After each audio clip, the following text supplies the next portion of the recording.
Tennis elbow, la tendinite de coude latérale sur le côté. Je t'explique d'où est-ce que ça vient et qu'est-ce qu'on peut faire pour le soulager, ainsi qu'un diagnostic différentiel.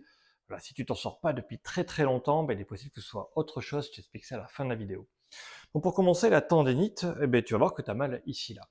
Et qu'est-ce que c'est? C'est simplement une déchirure musculaire dans le muscle, sans que sa peau soit atteinte. Donc en fait, tu as de l'eau à l'intérieur. Il va falloir sortir cette eau. Ça a été cassé, quelque chose a été cassé, il va falloir évacuer l'eau qui est à l'intérieur pour que le muscle il se recolle et qu'il se ressoude. Et c'est tout. C'est simplement ça une tendinite. Une déchirure du muscle avec un respect de ce qu'on appelle l'aponévrose, c'est-à-dire les fascias qui sont autour. Donc tu as à peu près compris comment ça marche. Tu as compris qu'il faut faire des exercices excentriques pour aller mieux, des contractions en...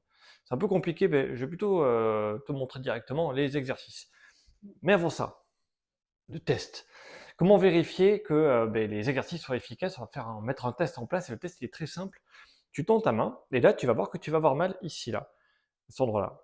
Tu la tends droite devant toi, simple. Et quand tu serres, tu vas voir que les douleurs augmentent. Mais voilà, tu as deux tests. Bras tendu, main ouverte et main serrée. Donc déjà, si ce test est positif, il y a de fortes chances que ce soit une tendinite. Et c'est ce test qu'il faudra faire après chaque exercice pour vérifier que ça a un effet en réalité, ce qu'on fait, et que ça va aller mieux, que l'exercice est positif. Donc dans le cas où le test est positif mais que les exercices ne marchent pas, dis-toi que c'est sûrement pas une tendinite, mais autre chose. Et on va commencer par quoi? Par ça. Donc l'exercice du bâton en excentrique, c'est le premier truc qui permet de soulager la tendinite. Dis-toi qu'il faut tenir le bâton, comme ça, hein. C'est tout simple. Je tiens mon bâton, et avec l'autre main, un balai, hein, tu as forcément un balai chez toi. Avec l'autre main, je vais faire ça.